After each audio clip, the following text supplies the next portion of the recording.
अस्सलाम वालेकुम नाज़रीन, जैसे ही बड़ी ईद नज़दीक आती है तो हमारे शहरी इलाकों में रहने वाले लोग जब कुर्बानी का जानवर ख़रीद कर घर लाते हैं तो घर में घर के बच्चे बड़े सब लोग सवाब की नीयत से उस जानवर की खातर तवाज़ो करने लग पड़ते हैं।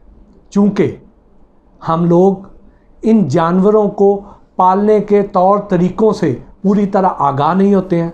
हमें ये पता नहीं होता है कि इनको कौन सी शय सूट करेगी, ये जानवर कौन सी शय पसंद करता है, कौन सी शय के लिए इसका मैदा डिज़ाइन किया गया है, कौन सी शय हमें इसे देनी है और सबसे अहम बात कि कौन कौन सी शय नहीं देनी। तो यहाँ पे हम जब गलती करते हैं तो उसका नुकसान ये होता है कि कुछ लोगों के जानवर बीमार पड़ जाते हैं और वो एक मुश्किल सूरत हाल से दो चार हो जाते हैं, और कुछ लोग कुर्बानी से पहले ही अपने जानवर को कुर्बान करा बैठते हैं, गवा बैठते हैं। तो उसके लिए आज के इस वीलॉग में हम आपको कुछ अलामतें बताएंगे और ये भी बताएंगे कि उन अलामतों में से कौन सी अलामतें हैं जिनका आप घर पर ही ट्रीटमेंट कर सकते हैं, किन से बचाव मुमकिन है, कैसे इस जानवर का घर में ख्याल रखना है। तो सबसे पहले आप ये देखें कि कई बार आप घर में एक बकरा लेके आते हैं और उस घर में जहां आपने बकरे को बांधा है तो वो खोंटे के इर्द गिर्द गोल गोल चक्कर काटना शुरू कर देता है, जिसे हम एक नॉर्मल रूटीन समझते हैं। हालांकि ये नॉर्मल रूटीन नहीं है। इसकी वजह एक बीमारी है कि उस जानवर की दिमाग की जो झिल्ली है उसमें इन्फेक्शन हो गई है, सोजिश हो गई है और उसकी वजह से जानवर बेचैन है। फिर आपने एक और अलामत भी अक्सर नोट की होगी कि जो बकरे हैं वो बहुत ज़्यादा टकरे मारते हैं और अगर उनको सामने कोई शख्स या बच्चा नज़र ना आए तो वो दीवार में टकरे मार रहे होते हैं। तो उसके पीछे क्या वजह है?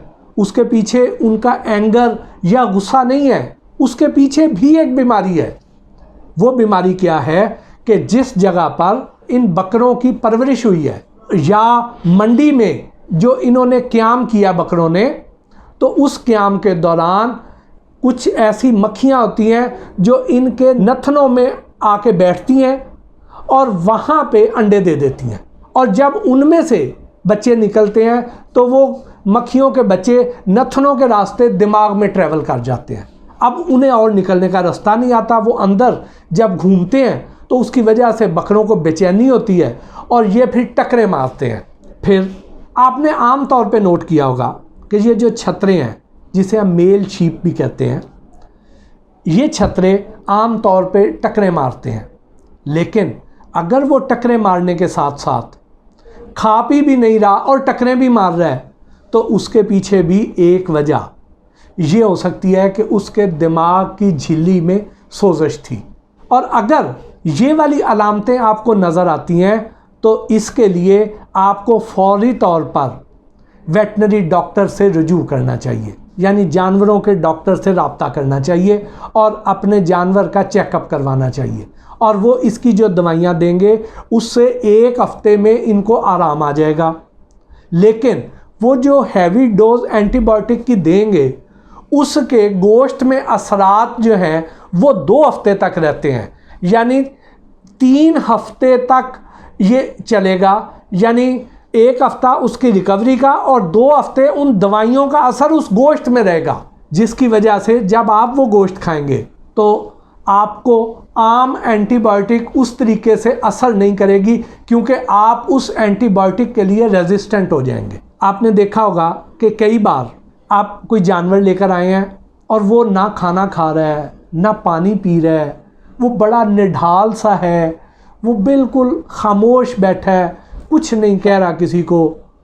तो इसका मतलब ये है कि वो जानवर डिप्रेशन में है, वो अपने साथ वाले जानवरों से बिछड़ गया हुआ है, वो इस नए माहौल में एडजस्ट नहीं हो पाया। तो इसलिए उसमें उसको स्पेशल केयर कीजिए, प्यार दीजिए, उसको अपने साथ मानूस कीजिए, वो सेटल हो जाएगा। फिर कई बार आपने ऐसे भी देखा होगा कि जानवर लेके आए हैं, उसको वहाँ पे उन्होंने ऐसे खुराकें खिलाई थी कि वहाँ पे, जैसे आपको मैंने बताया था पहले वाले एक वीलॉग में, कि उसे उन्होंने मसाला दिया था, बेसन वाला पानी और एक ख़ास रेसिपी के तहत, तो आके उसको डायरिया हो गया। तो आप क्या करें कि फ़ौरी तौर पर तारपीन का तेल लें, 10 सीसी तारपीन का तेल और 20 सीसी सरसों का तेल, ये मिला के उस जानवर को दें। उम्मीद है इससे जानवर ठीक हो जाएगा, लेकिन अगर फिर भी ना ठीक हो तो फिर डॉक्टर से रिव्यू करें। फिर आप ये भी ख्याल रखें कि ये जो जानवर आप लेके आए हैं ये पिज़्ज़े नहीं खाता, इसे हमारे बच्चे जो जो उनको शय पसंद है वो जाके उसे दे रहे होते हैं। कुछ लोग क्या करते हैं, उसको गंदम खिला रहे होते हैं। तो इसको ऐसी शय नहीं देनी है, इसको आपने सब्ज़ चारा देना है। और ये कोशिश नहीं करनी है कि ये जो हफ्ते 10 दिन के लिए आपके पास आया है इसमें आपने इसे कोई हैवी वनडे खिला देने हैं, इसे कोई ऐसे फूड सप्लीमेंट खिला देने हैं कि इसे आपने जल्द से जल्द मोटा कर लेना है। उन हफ्ते 10 दिन में उसने वेट गेन नहीं करना, इतनी तेज़ी से वेट गेन नहीं होगा। ये कोई ब्रॉयलर नहीं है, इसने एक टाइम लेना है। लेकिन इस तरह की जब आप उसको ज़्यादा आप उसे खाने खिलाएंगे, ज़्यादा वैरायटी खिलाएंगे, ऐसी शय खिलाएंगे जिसके लिए उसका मैदा डिज़ाइन ही नहीं किया गया, तो उससे वो सेहत तो नहीं पकड़ेगा लेकिन बीमार ज़रूर हो जाएगा। तो इसलिए बराए मेहरबानी जो जानवर आप घर लेकर आते हैं तो उसको वो शय खिलाएं जिसके लिए उसका मैदा डिज़ाइन किया गया है, और वो है सब्ज़ चारा। और उसको सायादार जगह दें, हवादार जगह दें, टेम्परेचर का ख्याल रखें, साफ़ पानी उसको पिलाएं। ये उसके साथ करें, ये उसके साथ नेकी है। बहुत हो गया तो उसको कोई दाला वगैरह खिला दें, इससे ज़्यादा और कुछ नहीं, लेकिन बहुत ज़्यादा वो भी नहीं खिलाना आपने। इसके साथ ही आज के इस व्लॉग से अपने मेज़बान मोहसिन भट्टी को इजाज़त दीजिए। अल्लाह निगहबान।